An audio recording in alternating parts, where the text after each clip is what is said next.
Okay, good morning, everyone.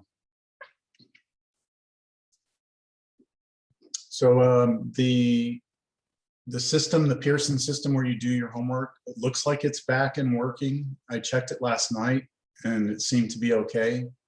But I did extend the deadline for the homework for 8.4. I did extend that until I think the 4th of April. So I think that's Sunday evening. So just so you know, I gave you some more time.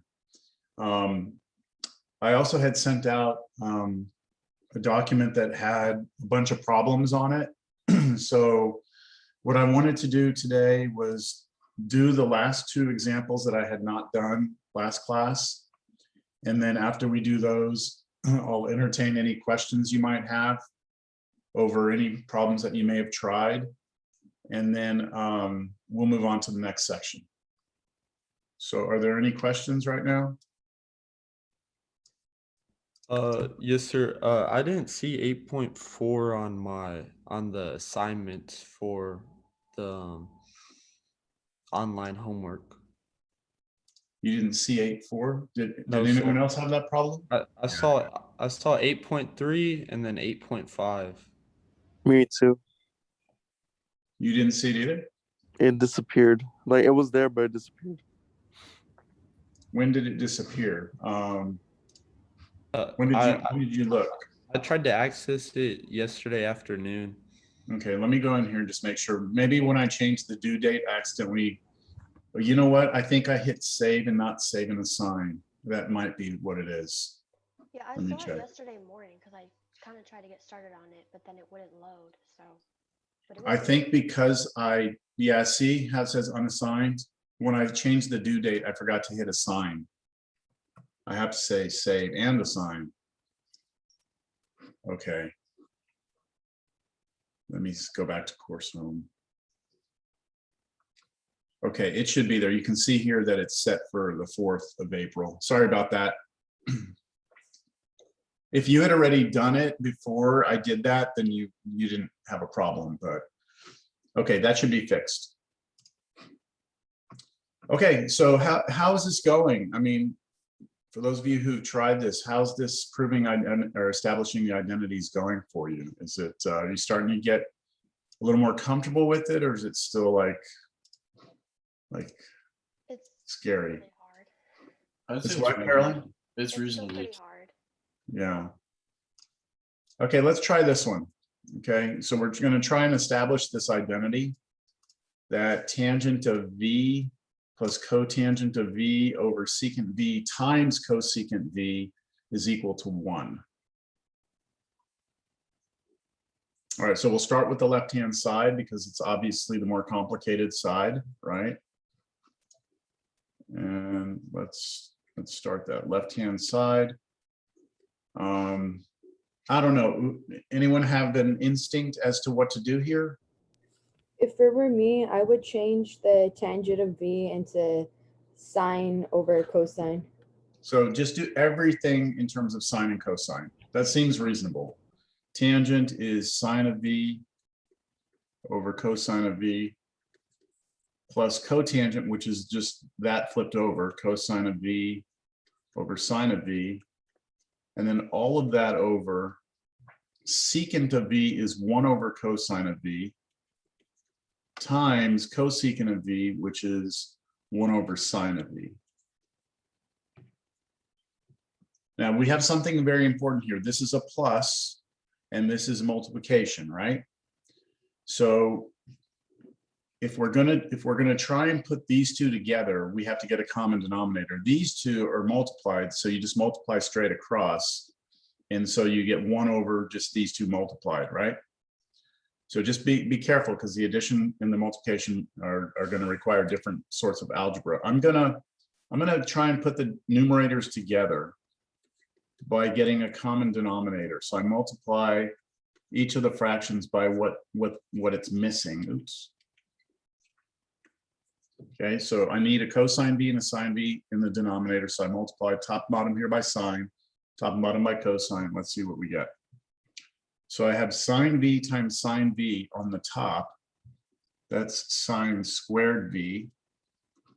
over that common denominator, which is now sine b cosine b. You just stop me if I do something and you're not sure what I'm doing. Cosine squared b, that's the two cosines together, and then on the bottom, sine b cosine b. And then on the bottom, I'm gonna put these two together with multiplication straight across. So 1 times 1 is 1. And then I get sine b cosine b. I changed the order here, but that's multiplication, I can do that. So now I can put the numerators together. They have, I'm sorry, I can put the numerator fractions together. They have the same denominator now. So I get sine squared b. I add to it the other numerator, cosine squared b, over the common denominator, which is sine b cosine b.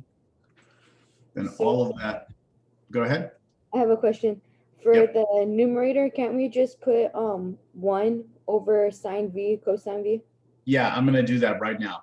Okay. So good. So what Cameron has recognized here is that this right here is the Pythagorean identity. That's the one you need to know.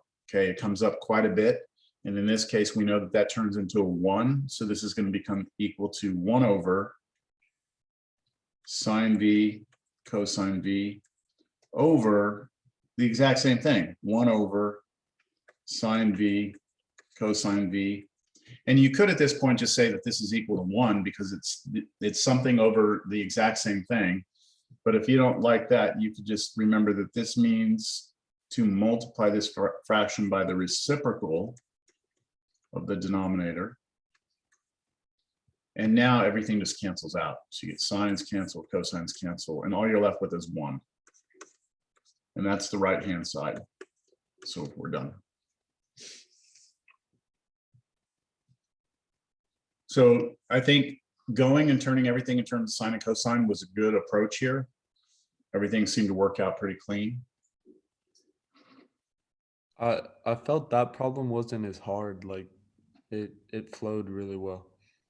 Mm-hmm. I agree. Maybe the next one will be harder.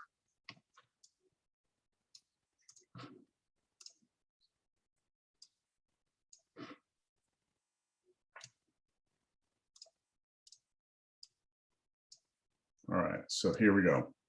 So for a problem like this, I think I mentioned this in class, it's kind of hard to decide which side to start with because they're both ugly, right?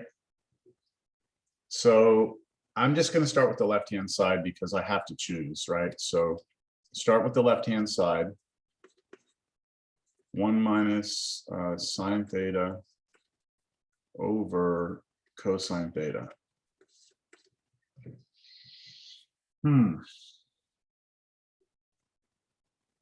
So when you look at something like this, there's really no clear path in terms of where to go. Like you can't turn everything in terms of sine and cosine because it already is.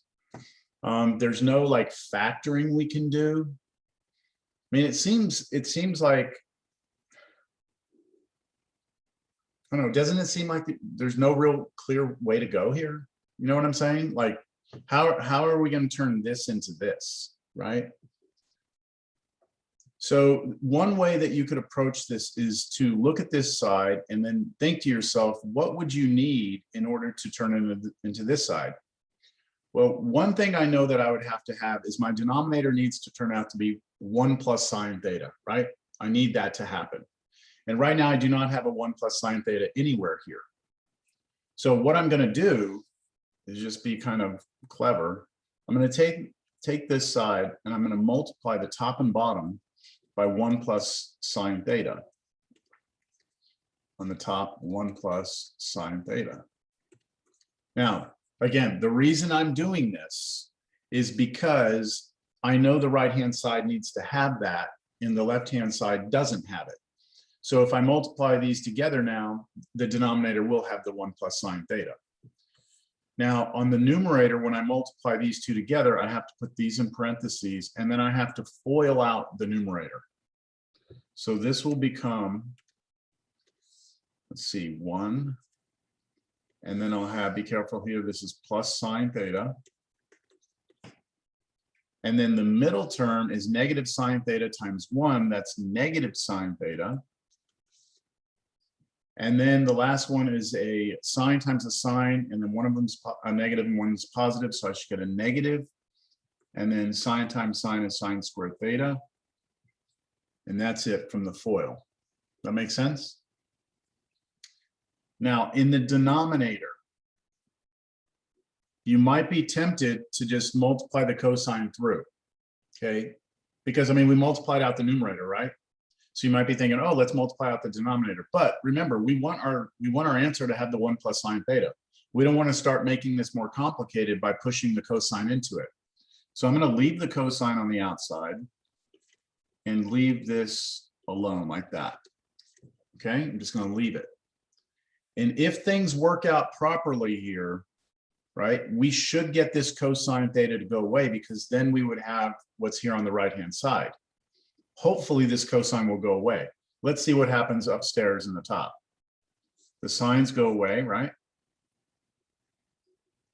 And now I'm left with 1 minus sine squared theta over cosine theta times 1 plus sine theta.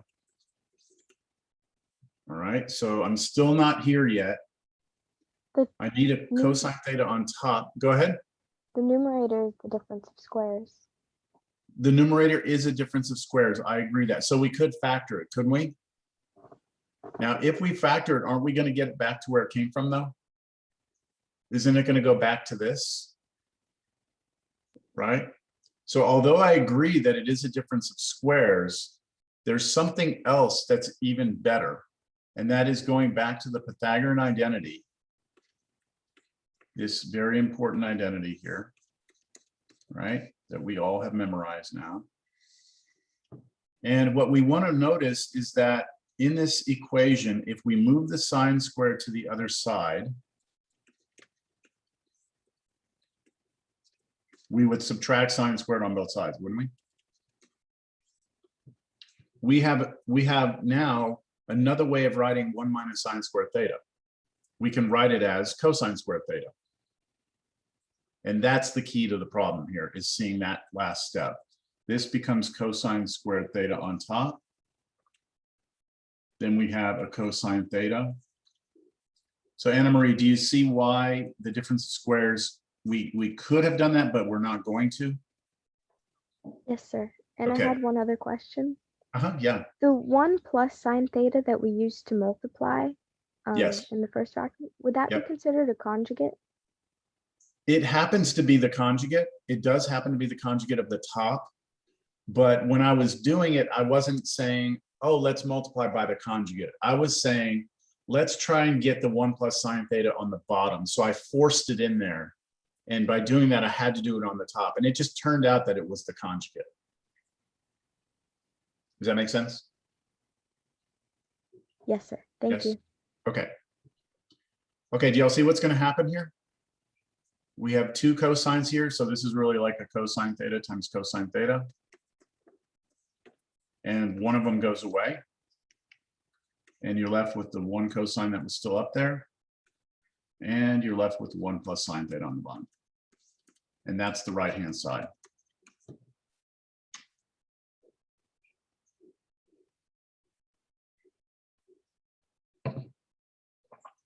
Okay.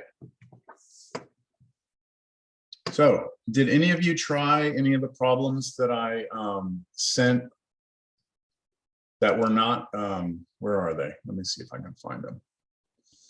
I did a few of the odd ones, or tried to. I thought I had them right here. Hold on, let me see. No, that's not, where is it?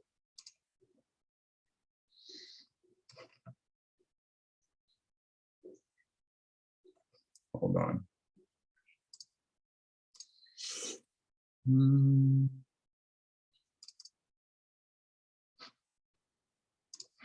don't know where I put them. Let's see, what's today? I know I emailed them to you, didn't I? Didn't I Yes. email them to you? Do y'all want me to do anything off of those? I don't want to bring them up if there's not something you want me to look at.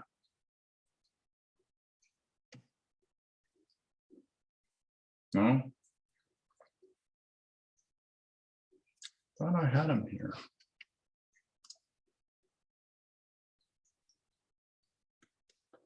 Where'd they go? Okay, so no, we're happy. We're ready to move on. Everyone's ready? Okay, we will be doing some more identities, verifying identities. We will be doing some more. But the next section, what we're going to do in 8.5 is we're going to introduce you to some new formulas. All right, so right now, starting out with where we are today, if we go back to last class, these were the identities that we kind of had to start with. We had all the quotient identities, reciprocal identities, the Pythagorean identities, the even and odd properties, and that's pretty much all we've been working with. But now this section, we're going to add some new identities or formulas to our list. And if you go and look at our formulas, these are the formulas that go with calculus. If you look at this formula sheet and you go down to where you get to trig, pretty much everything that we've done so far is here. These are like the reciprocal identities. Here's your Pythagorean identities right here. Y'all can see that. Here's your main Pythagorean identity, but then there's the other two. Here's your even and odd identities. Okay, so the things we have not talked about that are on this sheet, let me see. I'm going to highlight in yellow everything we should already know. Like all of that we should know. We know, all about opposite over hypotenuse, SOHCAHTOA. We've studied this. The things we don't know on this sheet, well, we know what a radian is and how to convert a degree to radians. We know the arc length. We know the graphs of all these trig functions. Kind of seems like we've done a lot now that you look at it this way. Here's the trig functions at the important angles. So like, what's sine of 30 degrees and so on and so forth. We know all of that, okay? So the things we have not talked about, I'll highlight here in blue. Law of sines, we have not done. Law of cosines, we have not done. It will come later. We have the addition and subtraction formulas we haven't done. We have the double angle formulas, and we have the half angle formulas. Today is about these, okay? That's what today is about. Now, in the calculus, they call them the addition and subtraction formulas. Today, we're going to see that this textbook calls it something else. So let's get to today's notes, and then we'll go back and look at that formula sheet. They call them the sum and difference formulas. The calculus formula sheet calls them the addition and subtraction formulas, but that's the same thing, right? Sum is adding and difference is subtracting. So we're going to be doing this. We're going to have sum and difference formulas for cosine. We're going to have sum and difference formulas for sine, and we're going to have sum and difference formulas for tangent. And each time we look at these formulas, there's going to be a group of 2 for each one. So there's 2 for cosine, 2 for sine, and 2 for tangent. So here are the sum and difference formulas for cosine. So this says, and I'm not going to prove these formulas, okay? I'm not going to prove these to you. we're just going to use them. But the formula says, look at the first one. It says, if you have cosine of 2 things being added together inside the cosine function, then that is equal to this. Cosine, oh, I should point out this right here, alpha, Greek letter, alpha, beta.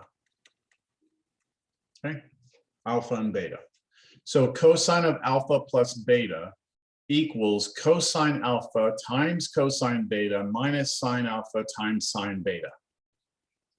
So what we're saying here is this.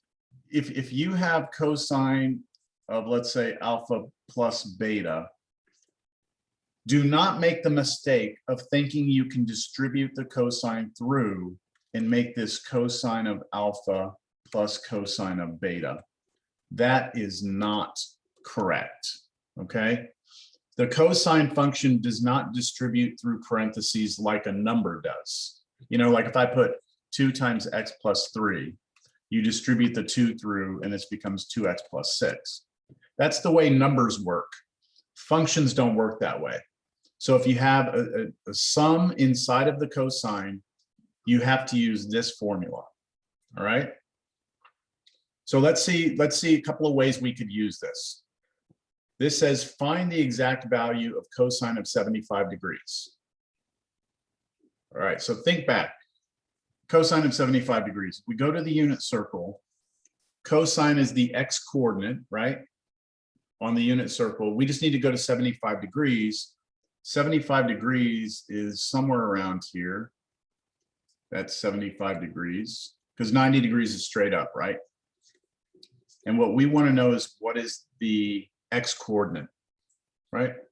The problem is 75 degrees is not a common angle, right? The common angles we know are 0, 30 degrees, 45 degrees, 60 degrees, 90 degrees, right? So we have these common angles, but 75 was not one of them. However, 75 is the sum of two of the important angles. Wouldn't you agree? It's 45 degrees plus 30 degrees, right? Isn't 45 plus 30, 75? So 75 just happens to be the sum of two of the important angles. And according to this formula, if I'm going to do cosine of alpha plus beta, I will do first cosine of alpha. This is going to be alpha, this is going to be beta. So this is going to be equal to, by that formula, cosine of 45 degrees times cosine of 30 degrees minus sine of 45 degrees times sine of 30 degrees. I should mention, cosine of 75 degrees, we could do that on our calculators, couldn't we? I could have gone and made sure I was in degree mode on my calculator. Let me do this just so you can see what happens. If I do degree mode on my calculator and I type in cosine of 75 degrees, I get an answer. My calculator spits out an answer 0.2588190451. The problem with this answer is that it is not the exact value. That's a decimal approximation. And what we want is the exact value, which is why I didn't just go to my calculator. I should have said that in the beginning. But because we want the exact value, we have to work it out this way. Any questions so far? We're not done. So now what we're going to do is we're just going to use what we know about these common angles. Hey, I have a So question. let me call on some people. Let's see, is Angelique here? I'm here.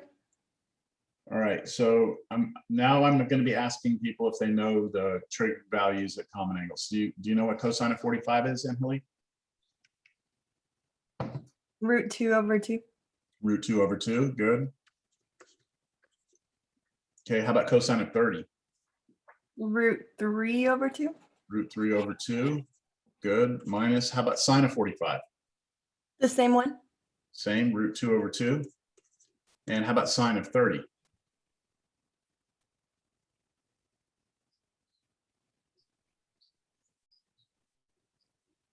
So that's the y coordinate at 30 degrees.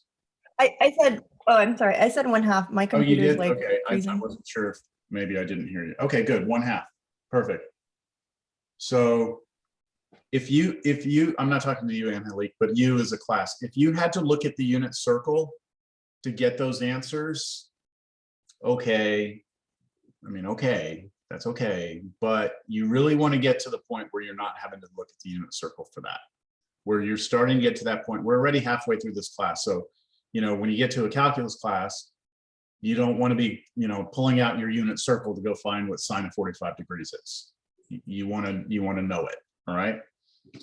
Okay. Now I'm not done. I'm going to multiply. Okay. We have order of operations. So we have to multiply those together first, and then we'll subtract them.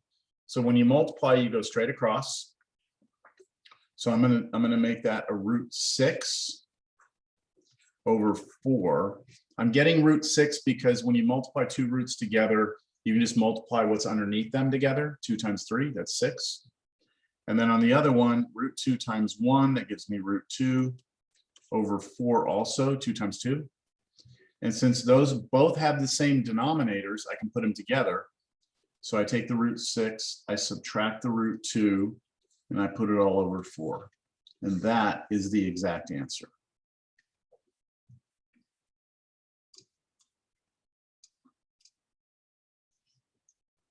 Okay, so no decimal answers. If they ask you for exact, your answer is probably going to have square roots and stuff in it. Questions? If they didn't have the same denominator, would we make a common denominator? Good question. You could, but it would still be correct if you left it apart like this. It would still be right. So if you want to get a common denominator, go ahead. If you don't, just box your answer up and that's fine. Okay, what about the next one? Find the exact value of cosine of pi over 12.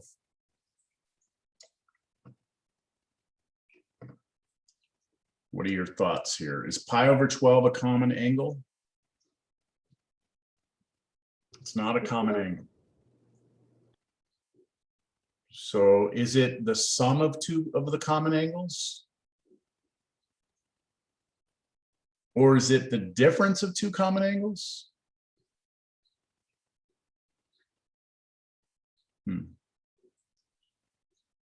This one might be a little harder to figure out.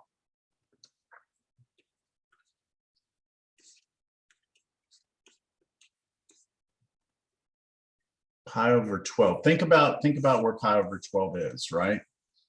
If this right here is pi over 6, right? 30 degrees. This is pi over 4. This is pi over 3. Pi over 12 would have to be like really a small angle, wouldn't it?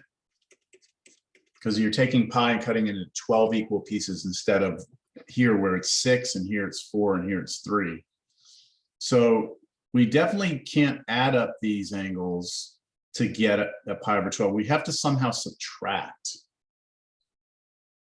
I don't know. What do you think? We got to try something.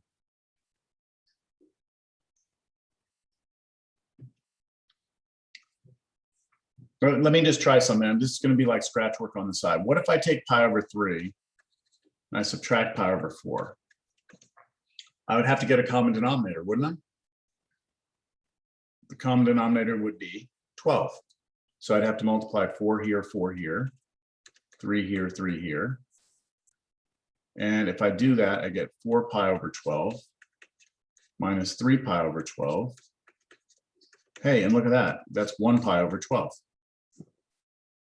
I got lucky. I picked the right two, okay? If you would have tried maybe like pi over 4 minus pi over 6, all right, take those two and subtract them. That wouldn't have worked because you're, well, you could check it, but you're going to get 6 here, 6 here, 4 here, 4 here. You get 6 pi on top minus 4 pi, let's see, over 24. Oh, wait a minute, hold on. Is this working? 2 pi over 24, which is what? Pi over 12.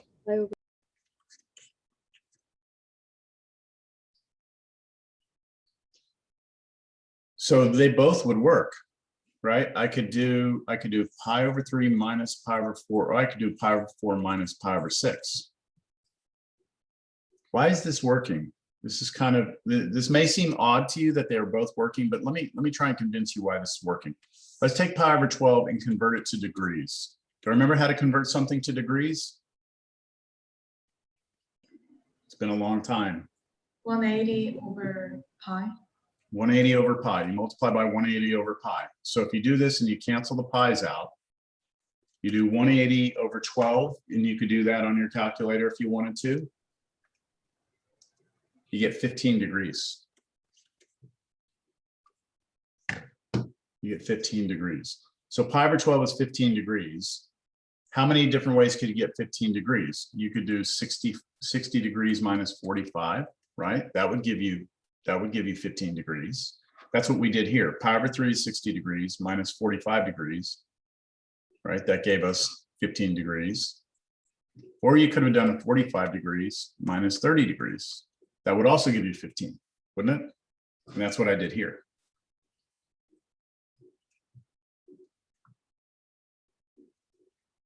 So I'm going to proceed. This is cosine of, I'm going to use this one. Pi over 3 minus pi over 4.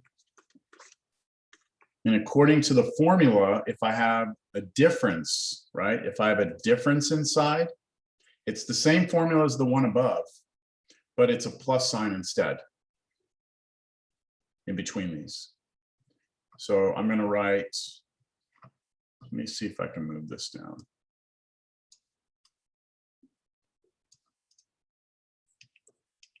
So this should be equal to cosine of pi over 3 times cosine of pi over 4 plus sine of pi over 3 times sine of pi over 4. And now we're just going to play the same game that we just played a second ago. All right, so let's see who's up here.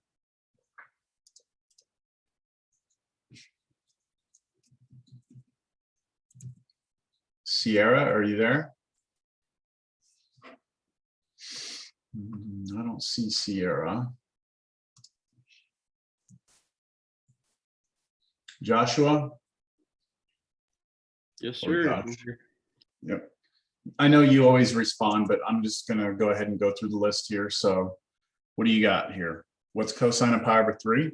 Okay, so I have 1/2 times root 2 over 2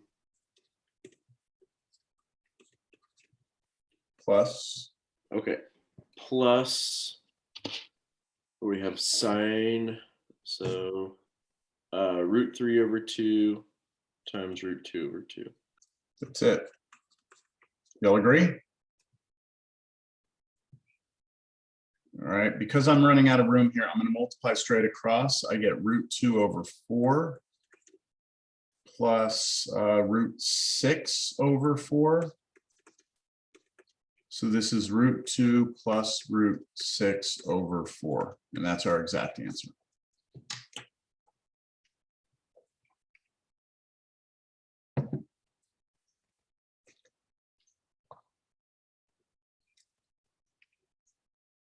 Okay, we good? All right, the next thing we're going to do here is we have a new formula. Now, this is not the sum and difference formula. This is actually just a kind of a cool result from what we just did. I want us to look at this right here, okay? So I'm going to verify that this is true. I'm going to verify this identity. So I'm going to treat that as identity and do what we did last section. I'm going to start with the more complicated side, which is this. Now, according to the sum and difference formula for cosine, we can treat this like alpha and this like beta, and we have a minus between them. So according to the formula we just learned, this is cosine of alpha times cosine of beta plus sine of alpha times sine of beta. Do you all agree that that's just using the sum and difference formula that we just used or just learned? Okay, now what is cosine of pi over 2? This is an important part here. What's cosine of pi over 2? 0. 0, right? This is the x coordinate at pi over 2, which is straight up. The x coordinate there is 0. So this is 0 times cosine of theta plus, now we want sine of pi over 2, which is the y coordinate, which is 1, right? So this is 1 times sine theta, and that equals just sine theta at the end because that goes away. So that's where this comes from, all right? Cosine of pi over 2 minus theta equals sine theta.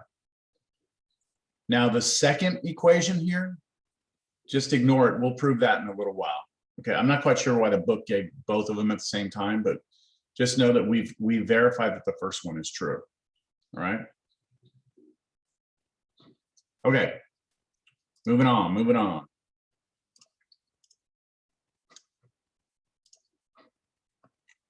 The next sum and difference formula is for sine, and let's see how it's different. If we have sine of alpha plus beta, look at what the formula is. Sine alpha times cosine beta plus cosine alpha times sine beta.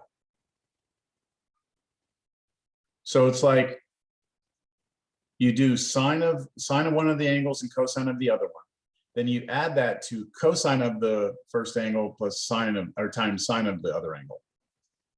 And they add, right? If you have a plus here, it's a plus here. It was different for cosine, right? If it was a plus here, it was minus.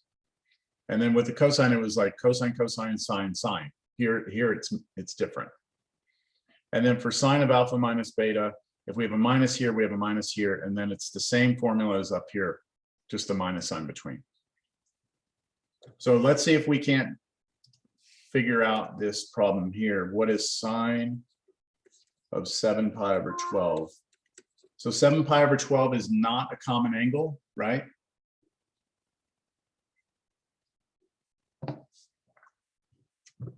So how would y'all like to figure out, you know, what to do here? This, we're going to need to try and make this sign of like either something being added or subtracted together. We're not quite sure yet what we're going to use, but any ideas on how we could do this?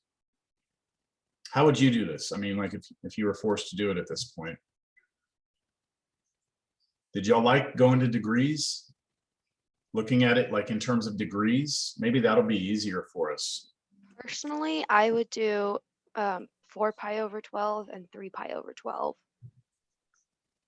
You would look at this as being, okay, so you're just thinking, Like breaking down that 7 pi over 12, yeah. okay, so you're thinking just any way that you could rewrite the 7 in a way that when you do it, these things reduce out to be like pi over, what would this be? Pi over 4. Pi over 4, and then this one would be Pi over 3. pi over 3. I like that way. I like that way. That's fast for sure, right? Pi over 4 plus pi over 3. But you would have to come up with the 3 and the 4 on your own, right? Mhm. Which with a 7, there's not a whole lot of ways you can get a 7. Is there another way we could have done this that would work other than that? Could I do like pi over, is there any other way I could do it, like pi over 12 plus 6 pi over 12? Would that work? It would. This one's work, pi but over it'd 2, make it right? a lot harder. Yeah, this one's pi over 2, which is a common angle, isn't it? But pi over 12 is not. We're still sitting there going, well, I don't know, that's not a common angle, right? So I think Maddie was suggesting we break up the 7 pi over 12 into 2 things that we do know. Okay, I like that. Now, if you don't like that, you would have to do this where you convert this into a degree. So you cancel the pi's, and then you get on your calculator, you do 7 times 180. Oops. And then divide that by 12, and you'll get 105 degrees. Now, you still have to figure out how to come up with 105 degrees from your common angles. And your angles are 30, 45, 60, right, 90. So how could we get 105 from these? What angles could we add up to get 105? 60 plus 45. 60 and 45, right? Which would be this, if we go back to radians, this would be pi over 4, and this would be pi over 3. So now you know that's the same thing as this, right? So you have to figure this out on your own, like how you want to do this. I'm going to go to the answer now. Pi over 4 plus pi over 3. By the way, It would not matter if I switch the order of these. If I put pi over 3 first and pi over 4 there, we would get the same answer. All right, so you don't have to worry about it having to be in the correct order or anything like that. So here I go. I'm going to use the formula up here. I'm going to start here, then I'm going to do that, then plus, and then that, and then that. So I'm going to do sine of pi over 4, cosine of pi over 3, plus, they do it the other way around. I don't like doing it this way, but I will, cosine of pi over 4, and then sine of pi over 3.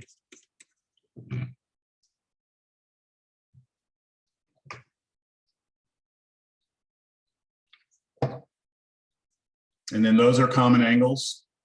Root 2 over 2. Cosine of pi over 3 is a half.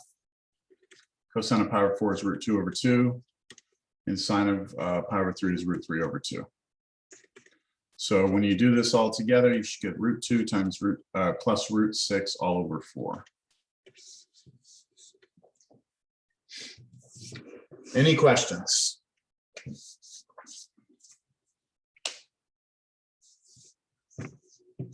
Okay, all of that is just the basics of the sum and difference formulas for sine and cosine. Now let's see a totally different problem. Okay.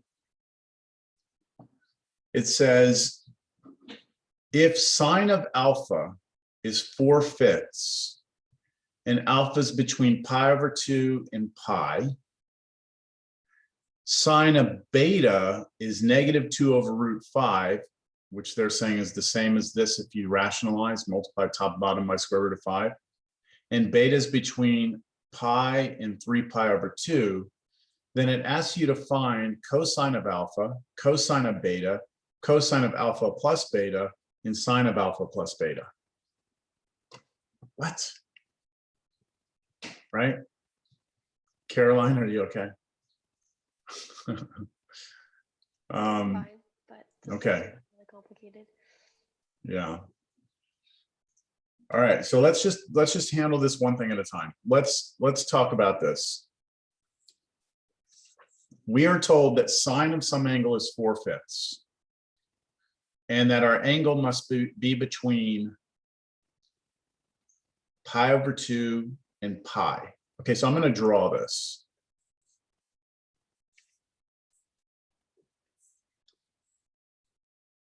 We are between pi over 2 and pi, which means that we are not in the first quadrant. We are not in the third quadrant. We are not in the fourth quadrant, right? We're between pi over 2 and pi. And we have some angle here, right? Alpha. And we have corresponding to that, we have a point out here, X and Y. And we have some radius R. So we're going back to when we were learning about the trig functions. When we learned the trig functions, we learned the trig functions on a triangle when we did like opposite over adjacent, SOHCAHTOA. And then we also learned about the general form of a trig function. And it had to do with a point in space where you have the point and you have a radius. And when we define it this way, sine of the angle, like in this case, sine of alpha, will be the y coordinate divided by the radius. Now you're gonna have to go back in your notes to like refer back to this. It's on your formula sheets right here.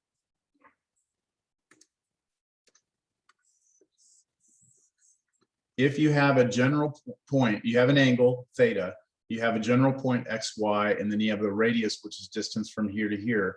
Sine of that angle is the y over the r. We did do this, I know for sure, but I know you may not remember it because mostly what we've been doing with the trig functions is SOHCAHTOA or the unit circle.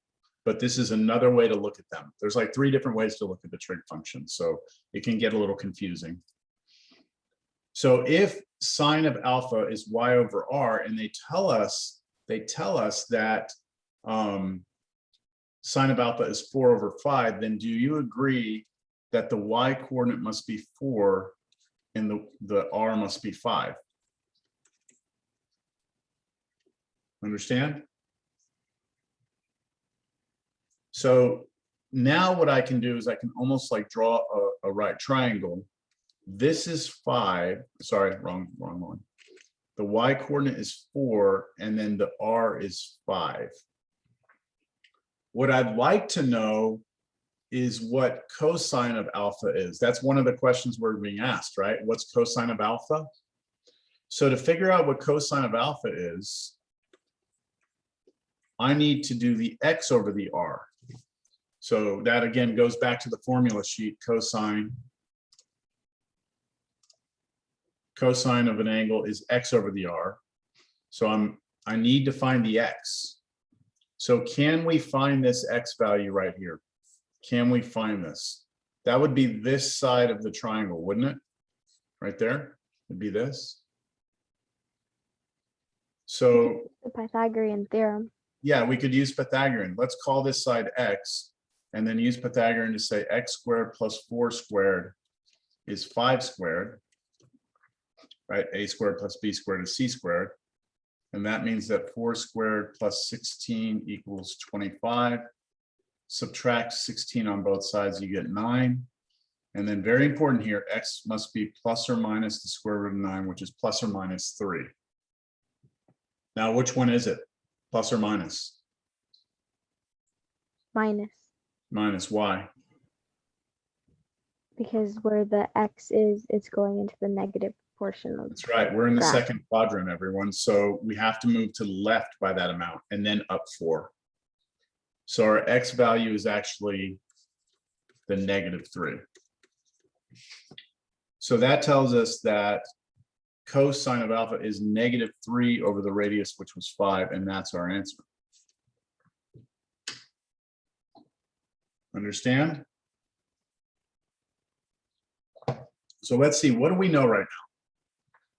We know that sine of alpha is 4/5, and we know cosine of alpha is -3/5, right? That's what we know so far.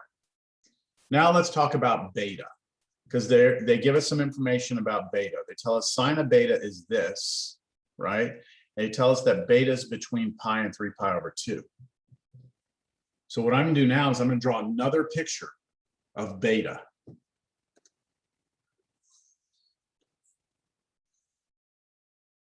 I am in the, let's see, I'm between pi and 3 pi over 2. So I'm not up here, I'm not up here. I've got to be down in the third quadrant. I've got some point here. This is my angle beta. This is some x and some y. And I'm told that sine of beta, I need to scroll down here. I'm told that sine of beta is -2 over the square root of 5. That's what I'm given, right? In sine of an angle is always which coordinate over which coordinate? Sine is always the Y over R. y over the r. That goes back to this right here, which goes back to your formula sheets. So can you tell me then what y and r are? What y and r are? What's y? -2. Okay, why is it negative? Because there's a negative sign out here? Because we have to move down. Yeah, so think about this again. We almost have like a little triangle. In order to get to this point, you go negative on the x and negative on the y, right? So our y coordinate must be the -2. And then what about the r? Well, the r is the distance from here to here, and r will always be positive. So that has to be the √5 on the bottom. Once I know this is -2, and this r is √5. I can do the Pythagorean again to try and figure out what this x is. So I have another little Pythagorean I'm going to do it over here. I know x squared plus -2 squared must equal the square root of 5 squared. So x squared plus 4 must be 5. Because when you square the square root, it goes away. Subtract 1 on both sides. Or sorry, subtract 4 on both sides. And then take the square root, you should get plus or minus 1. But we have to take the negative because we're in the third quadrant, so your x has to be negative. And now I can write down what cosine of beta is. It's the x over the r, which is -1 over root 5. So now we know what sine of beta is, and now we know what cosine of beta is. Any questions up to this point?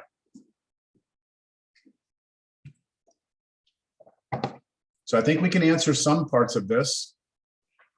Let me do this. I'm going to take this problem, copy it to a new page. And then I'm going to go back here. Where was it? Lost it. There we go. I'm going to take this. And throw this here so we have it. I'm going to take this. Put that here so we have it. Okay, so this is what we've determined up to this point. So let's answer the questions now. Part A. What's cosine of alpha? Well, we did that. It's -3/5. Okay. Part B. What is cosine of beta? We found that. That was -1 over root 5. All right, what about part C? Cosine of alpha plus beta. We're not just going to add these two answers together, are we? We have to use the sum formula for cosine, which is cosine alpha cosine beta minus sine alpha sine beta. That's the formula that we started class with today. And we know all these, don't we? Don't we know all these values? Cosine of alpha is -3 over 5. Cosine of beta is -1 over root 5. Minus sine of alpha, which was given to us as 4/5. And sine of beta, which is -2 over root 5.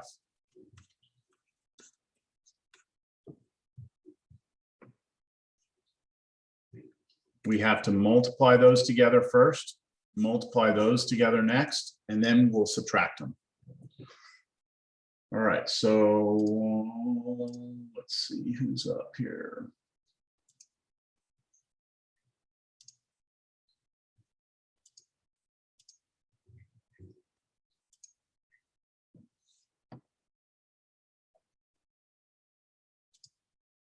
Is Quinn here? Quinn?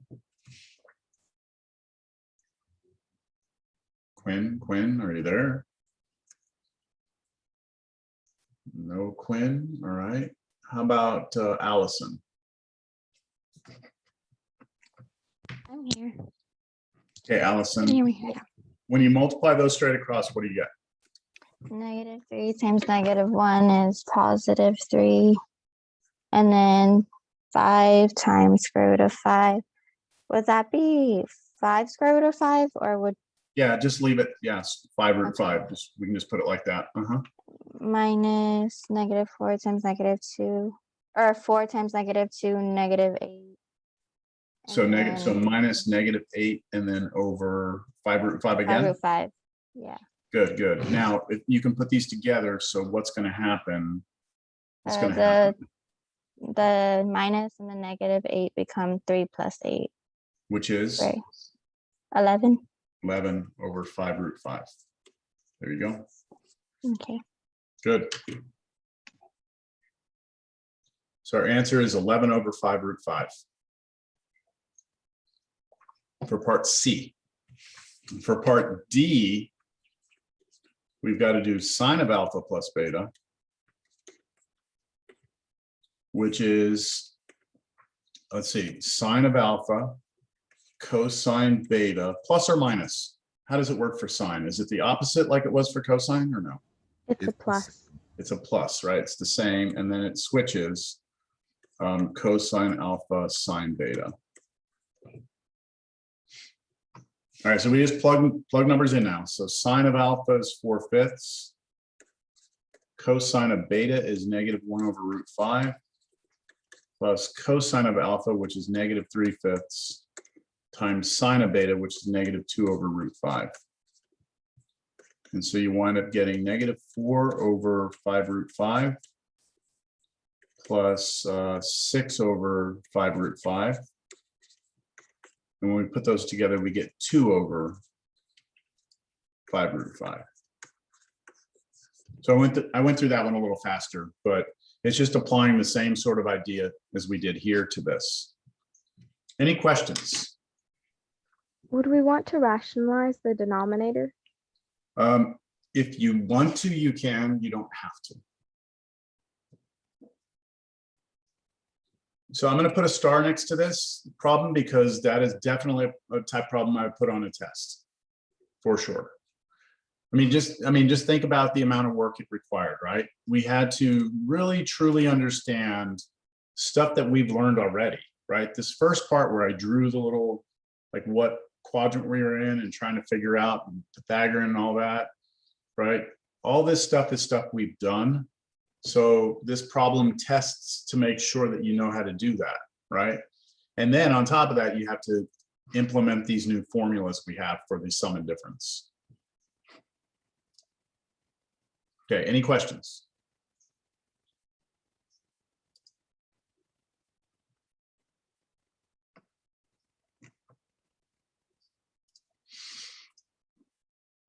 So with all of that said, why don't you take a few minutes here? Why don't I give you, I don't know, 6 minutes and see if you can do this one.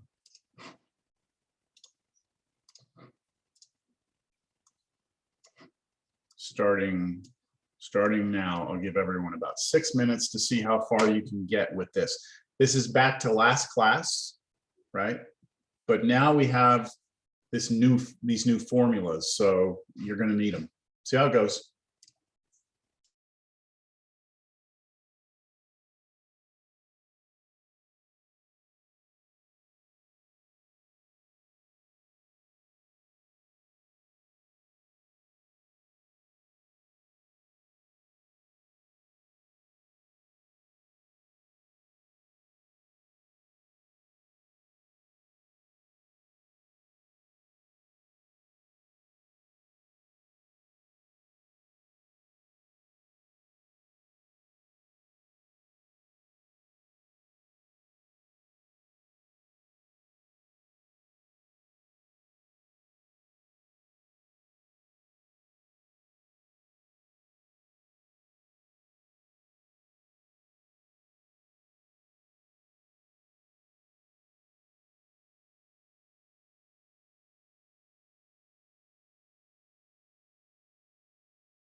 Class, I think I'm going to start working it out so you can look at it and reference it and see if you're getting the same thing. I think I was able to figure it out. Okay, good, good. We'll see if our work matches, even though it doesn't have to. You know, if you got it to equal the right-hand side, then you're good, right? You kind of know on these problems if you got it right.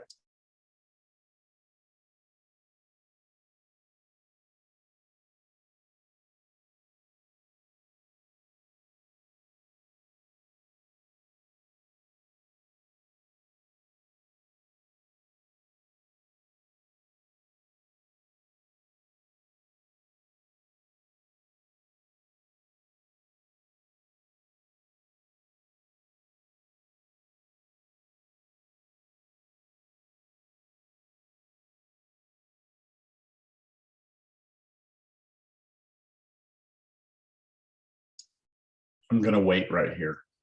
We'll give everyone just another minute or two.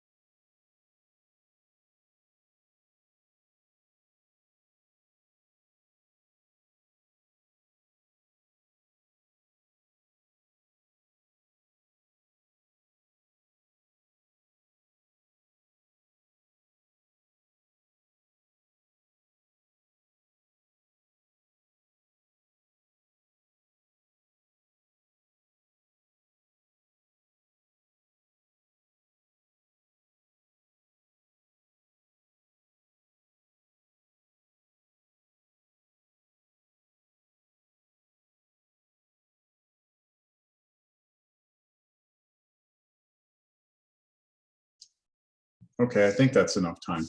I think if you're using the identity here, or the formula that we just learned for cosine of alpha minus beta, you should get this first line right here. The big question is what to do then.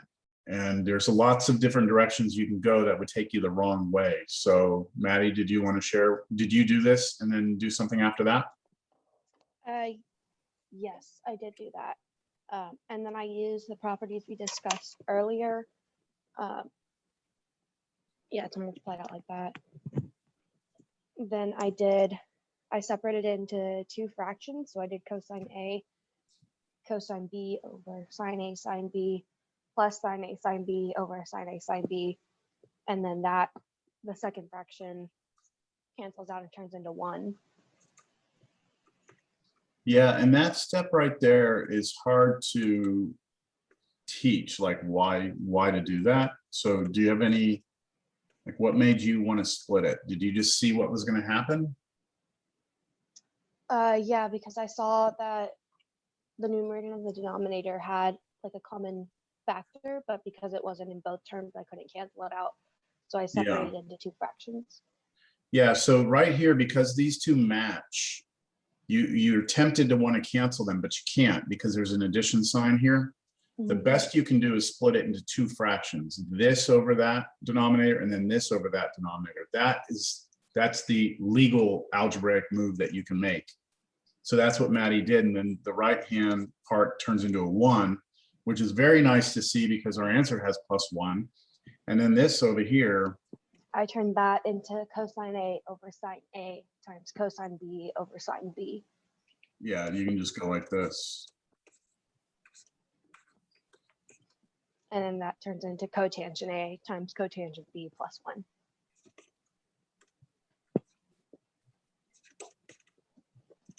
There we go. So splitting, because this is multiplication between these, you can split it up. You do cosine alpha over sine alpha plus cosine beta over sine beta, and then that turns into cotangent alpha times cotangent beta, and then you have the +1. And that's the right-hand side.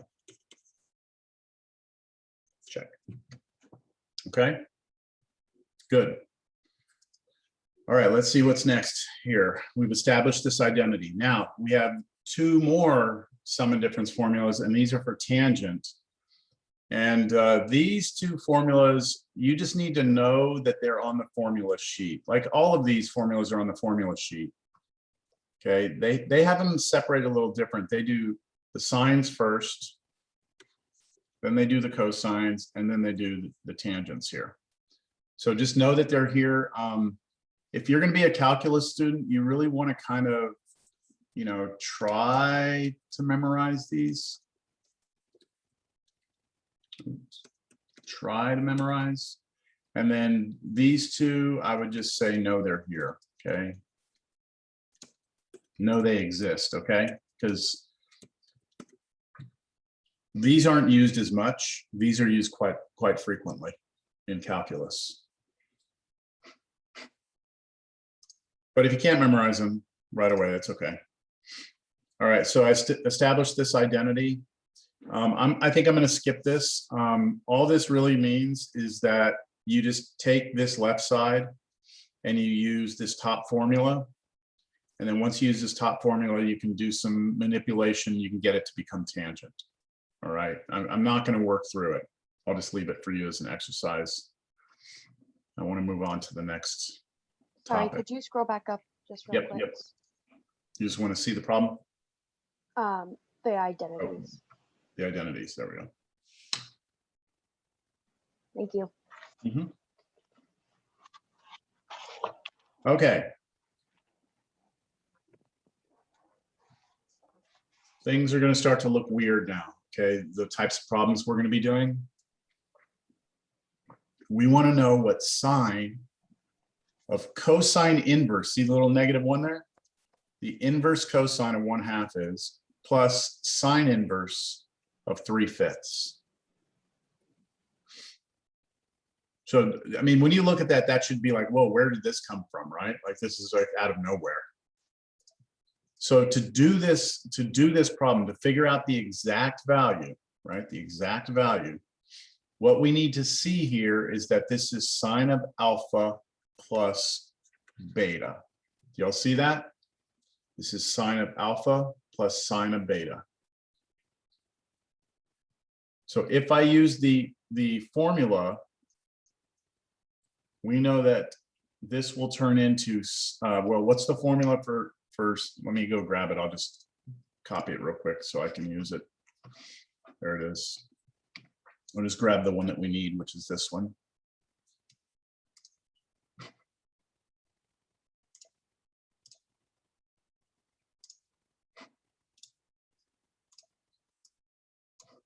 Come here. I'm going to stick it up here. All right, so according to this should be first, let's start with sine of alpha, right? Okay, that should be for us sine of what? What's alpha for us? Cosine inverse of 1/2. Cosine inverse of 1/2. Okay, that's sine of alpha. Now let's do cosine of beta. All right, so that for us should be cosine of what?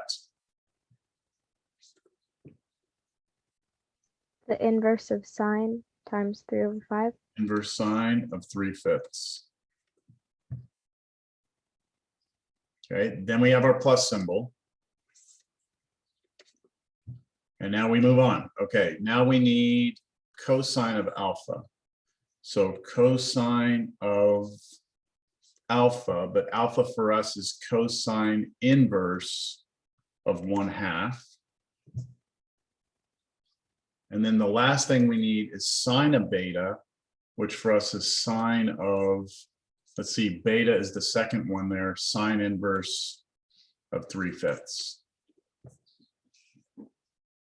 Okay, so hopefully you see that sine alpha beta times cosine beta plus cosine alpha sine beta.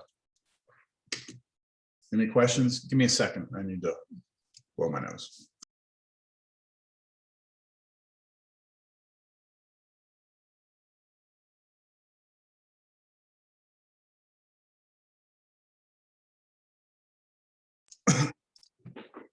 All right. Any questions there? Okay, which of these things here are easy to do? Halves. I'm sorry? The cosine inverse 1/2, I think. Okay, this right here, what would that turn into? If you take cosine of cosine inverse of 1/2, what do you get? Would you get pi over 3? What happens when you put a function together with its inverse? They kill each other off, don't they? Oh, yeah. They undo each other, right? So you should just get here 1/2. So whatever went into the cosine inverse, that gave you some angle, and then you took cosine of it, and that gives you back the number. Same with this one. Sine of sine inverse of 3/5 should just give you 3/5, so this is going to be times 3/5. Understand over here? Is that clear to everyone? It's only because these are exactly the same, just, one's the inverse and one's cosine, one is cosine inverse. This one is sine and then sine inverse, so they just go away, right? These are the two that are more challenging. So I'm going to have to do those down below, all right? So let me start with this one. Sine of cosine inverse of 1/2.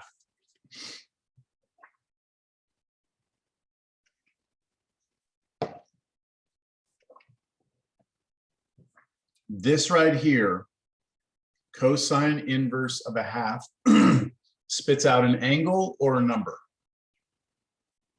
What do inverse trig functions spit out? Angles or numbers? Angles. Angles. Okay, so I'm going to call this angle theta. All right.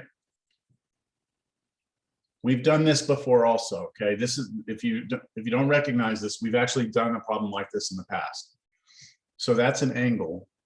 So what I know is that theta has to be cosine inverse of 1/2, which means that cosine of that angle must be the 1/2.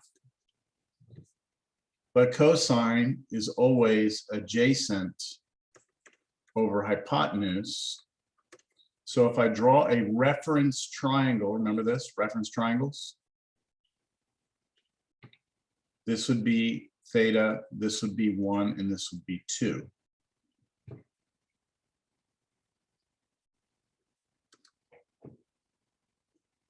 So the question we're asking here is, what is sine of that angle theta? Right, that's what this is really saying. What's sine of this? But we called that theta. So we really want to know sine of theta. And if we look at this triangle, sine of theta would be the opposite over the hypotenuse. So we need to figure out what this opposite side is. Let's call it b.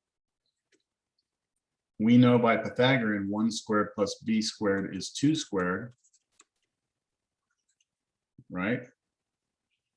And so that means that b squared must be 3, because I just square that, get 4, subtract 1. And that means b must be root 3.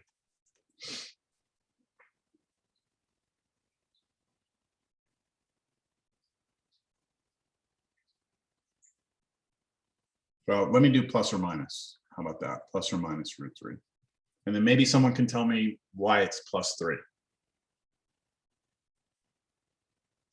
This is important, but Because why you're not? working in the first quadrant. Okay, so why do we have to be in the first quadrant? Why can't we be in the I guess, is it possible for us to be in another quadrant? Why is it the first?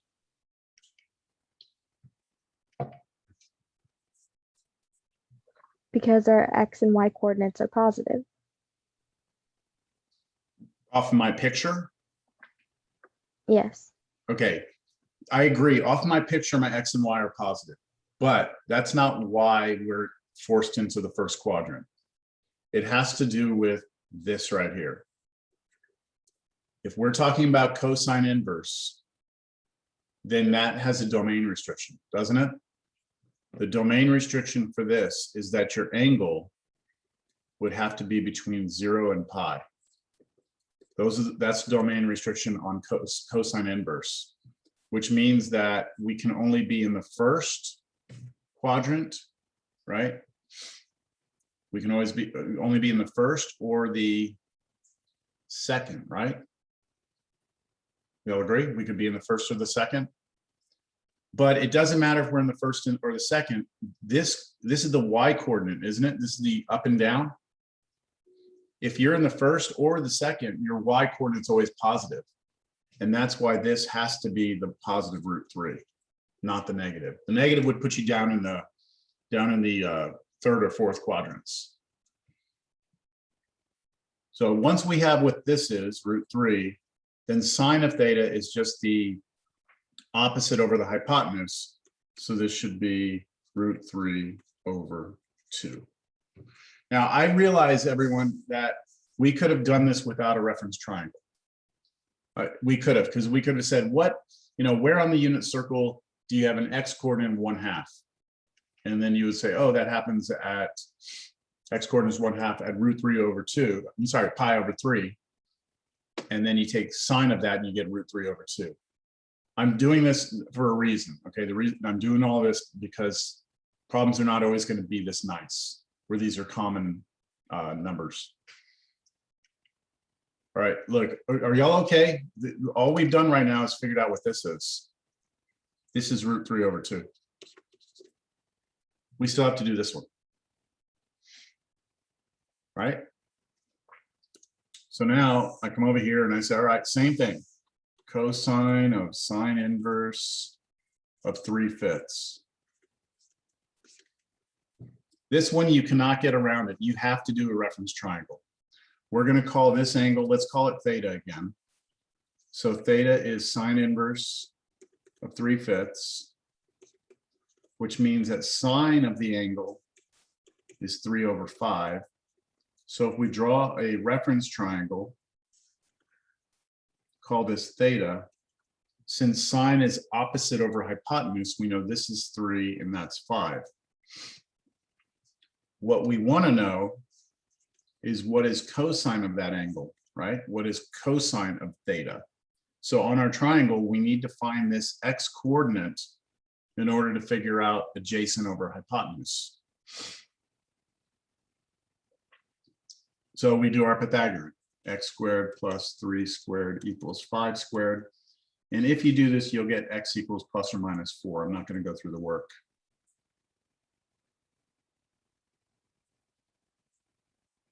And is it positive or negative 4? And why?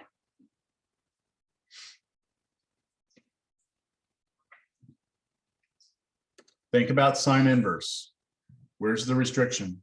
What does your angle have to be between?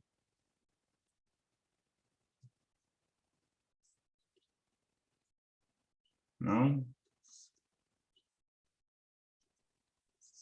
It'd have to be in either the first or fourth quadrant, I think. First or fourth, right? First or fourth. So no matter what, if I'm in the first or the fourth quadrant, my x coordinate must be positive, right? Because I have to go to the right to be here. So I know that this must be positive 4.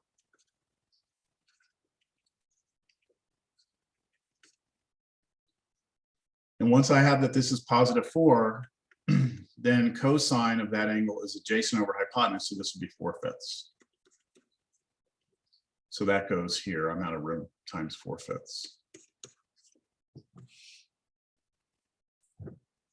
And then there's a plus sign between those. So I'm gonna try and squeeze this up here. We have root 3 over 2 times 4 over 5 plus 1/2 times 3 over 5, which is multiplying those two and then those two and then adding them together.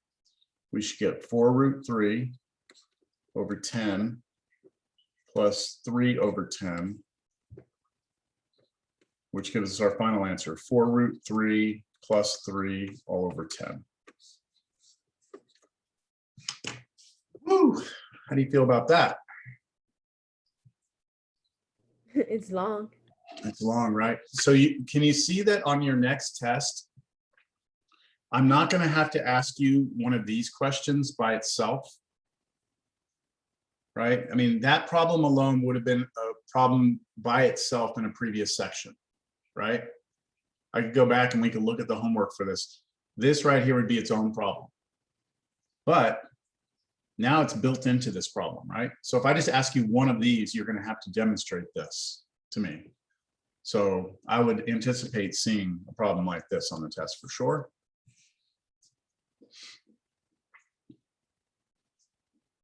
All right, we continue. Writing a trigonometric expression as an algebraic expression. So write sine of sine inverse of u plus cosine inverse of v as an algebraic expression containing u and v. That is, your answer needs to not have trig functions in it anymore. Okay. What? So sine of sine inverse of u plus cosine inverse of v. We're going to look at that. We're going to treat this like alpha plus beta. And now we're going to use the formula for sine of alpha plus beta, which is sine of alpha cosine of beta.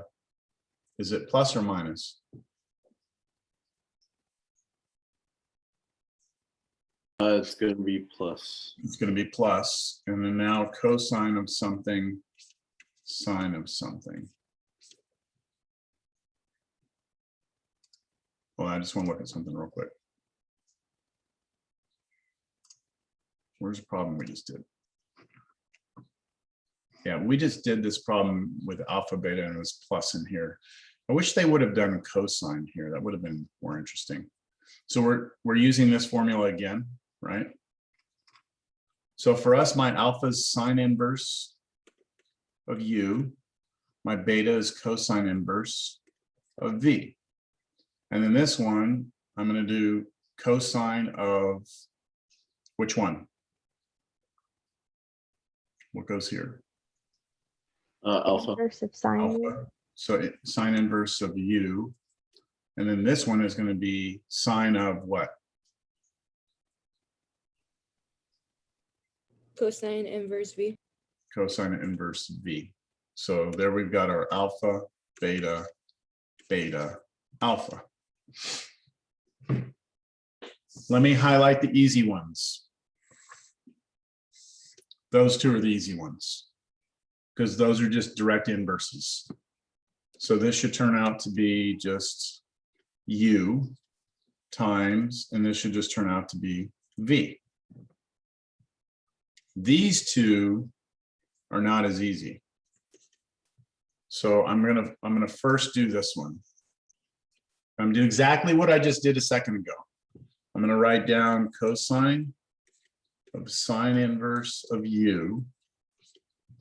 I'm gonna call this theta, which means that theta equals sine inverse of u, which means that sine of theta is u.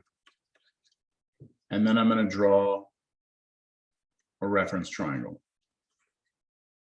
with theta being here. And now things are a little different because they don't give us a number, right? This isn't a number, it's just a variable. So I want to be able to look at this variable as being a fraction. So I look at it as u over 1. And I remember that sine is always opposite over hypotenuse. So I call this side u and I call this side 1. Do y'all understand that? Yes. All right, now I would like to know this side, x, because ultimately this is asking me for cosine of theta, which means that I need the adjacent over this. But I need this x in terms of u. So I'm going to write my Pythagorean.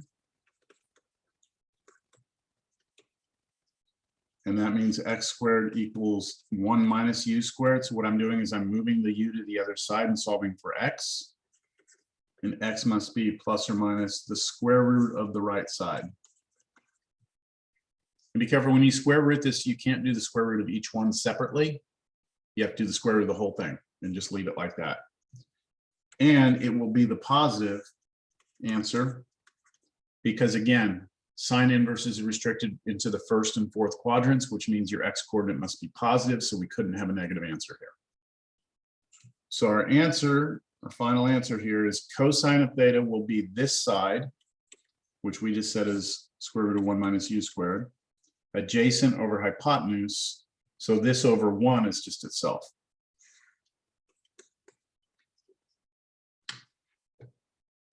Okay. Last one, this piece, I'm gonna let you do.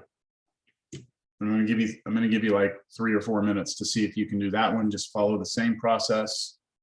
And then I'm gonna call on somebody randomly that I haven't called on to tell me what this thing turns into. Because right now we know that this turns into, what was it? Square root of 1 minus u squared. We still need to multiply that times this answer. All right, take a few minutes.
Okay, I'm gonna call on somebody and then, if you don't have it, it's okay. Just let's see how this goes. Let's see, have I called Allison? No, I did call Allison, didn't I? Yeah. Okay, I did. I didn't mark it down for some reason. All right, let me see here.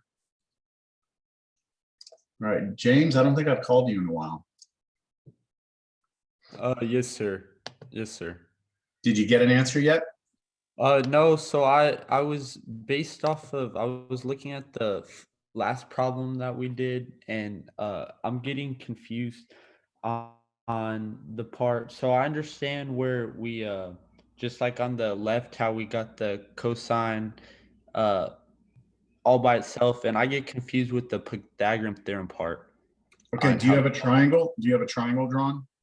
No, sir. That's where I get confused on what side's what. Okay, do you have that theta is cosine inverse of v? Do you have that? Yes, sir. Do you have that cosine of theta then has to be v? Yeah, that's the last part I got. Yes, sir.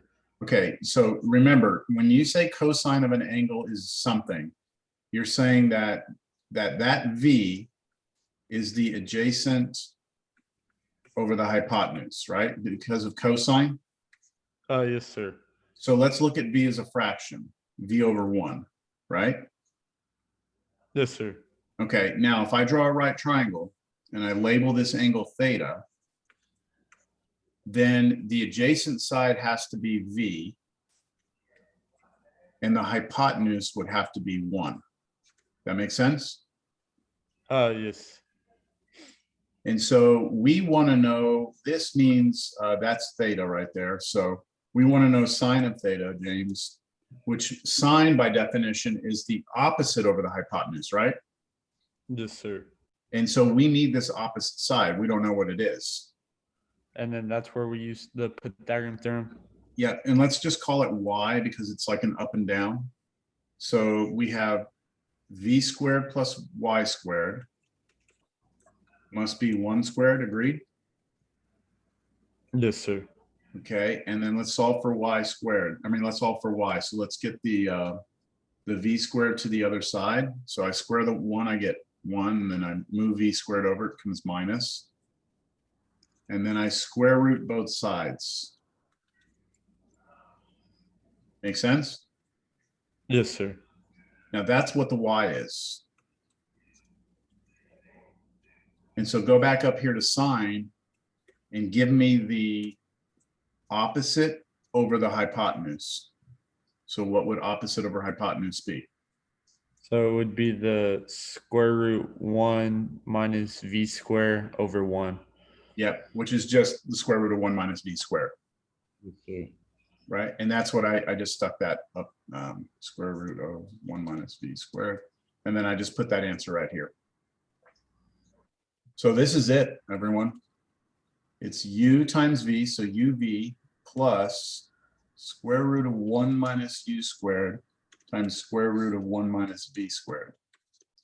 We have now rewritten this trigonometric expression as an algebraic expression where it has no trig functions in it at all. And that was our task. That was the goal.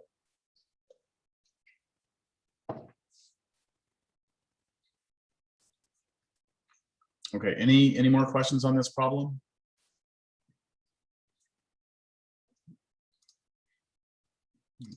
Yeah, I think we have just one more problem and we have 6 minutes. So now we go to a solving an equation problem. All right, so we're supposed to, and I'll be honest, this problem, I don't know why they have it in this section. It just seems like it doesn't belong here, but I'm going to solve it anyway. So they want us to solve this, right? So we've solved in the past. We've done solving trig equations. That was section, let's see, solving trig equations. That was 8.3. Okay, we've done it. And that required usually like factoring or something like that. Here, there's no factoring you can do because these both don't have sine. These both don't have cosine. You can't really do anything else. I mean, it's just is what it is here. So we're going to do something that's going to look kind of strange, but let me do it. And then you'll know, oh, hey, I can do this. I'm just going to square both sides of the equation. Okay, that may seem completely unnatural for you, but let's just do it and see what happens. So squaring the left-hand side, by the way, we can always square both sides of an equation. Multiply, square the left, square the right. As long as we do it on both sides, we're good.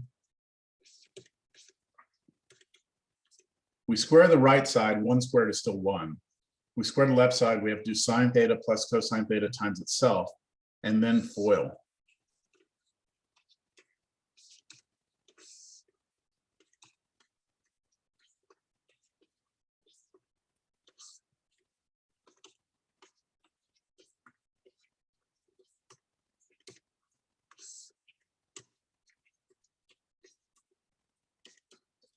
So we've squared the left side, FOILed it all out. And do y'all see something nice? You end up getting one of the identities because, yeah, the sine squared. The sine squared plus cosine squared there becomes a 1.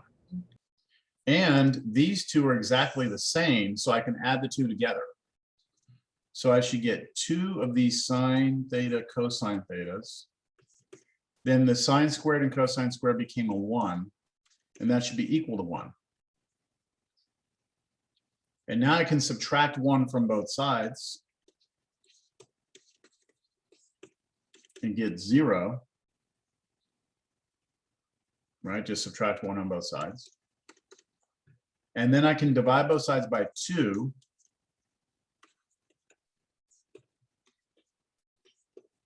Zero divided by 2 is still 0. And now what I have is a new equation where I have multiplication between these two things instead of addition like we had up here. And now that two things multiply to be 0, that means I can set them both equal to 0.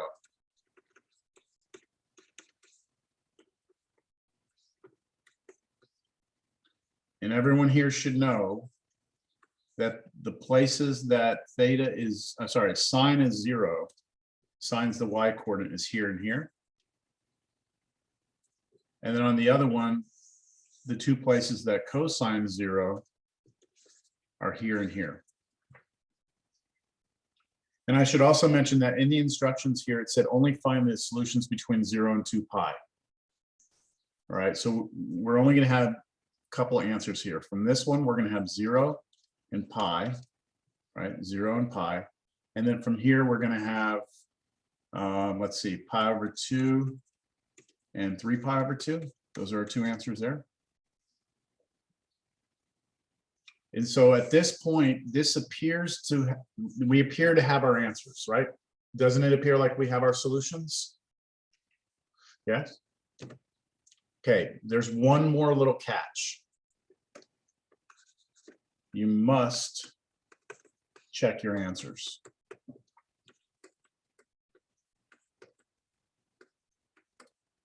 Why?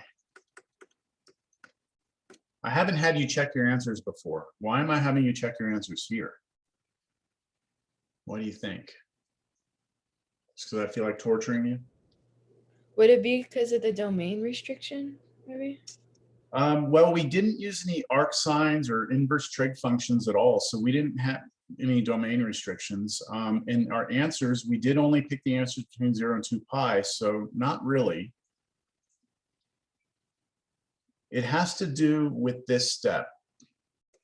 What did we do here? We square both sides, right? Yeah. Anytime in algebra that you square both sides of an equation, you must check your solutions because you introduce what are called, you introduce the possibility of what are called extraneous solutions. Let me try and explain this in a, I know I only have 1 minute left, but just clear your minds for a second. What if I told everybody right now that x is equal to -2? Okay, everyone, x is -2. That's an equation, right? If I now say, let's square both sides, then you'll get x squared is -2 times -2 is 4, right? Now I'd like for you to solve this for x. So if you solve this for x, you take the square root on both sides, right? So if I take the square root on both sides, I have to do plus or minus. So I'll get two answers. I'll get 2 and -2. Well, we started out with x. I told you x was 2. I told you this. And then you did some stuff here. And then you got 2 answers. But I already told you x had to be -2. And then you're telling me, no, it can be 2 or -2. And I said, no, it's 2, -2. So you have this extraneous solution. And it was created by the fact that you squared both sides, which is a legal move, but you have to check your answers. So if I take these answers now, I'm going to run out of time, but I'm going to finish this. If I take these answers and try them into the original equation, let's try 0. Okay, so let's take this equation and try 0 in here. Sine of 0, sine of 0, 0, come on, plus cosine of 0. Is that 1? Okay, well, sine of 0 is 0. Cosine of 0 is 1. And so, yes, that is 1. Check, it works. So that solution works. Let's try pi. Sine of pi plus cosine of pi is that 1? Question. Well, sine of pi, go on the unit circle to pi, sine is 0. What's cosine of pi though? -1. And that is not equal to 1. -1 is not equal to 1. So pi is an extraneous solution. And then we'd have to check the next two, okay? So anytime you square both sides of an equation, you must check your answers. All right, let's see how you do with your homework for 8.4. I'll try and get solutions up. I still haven't even, wait, is this 8.4? I still haven't 8.5. I still haven't done the solutions for 8.4 because the system was acting so weird. I'll try and get those up in the next day or two. Our test is scheduled for April 12th. I'm going to keep it this date. That is going to be a week from Monday. So we meet again on Monday. Today's the 31st. We meet again on Monday. Then we meet next week, Wednesday. That following Monday will be the test. And I'm doing it on that date because the last day to drop a class is the 15th. 15th? No, 16th. So I should get your test graded. You should then have 2 exams, and that should give you a good indication of where you are in the class. And this next test is going to be pretty intense. Would you agree? It's going to have a lot of material on it. So, all right, do your homework. Have a good weekend. Thank you. You're welcome.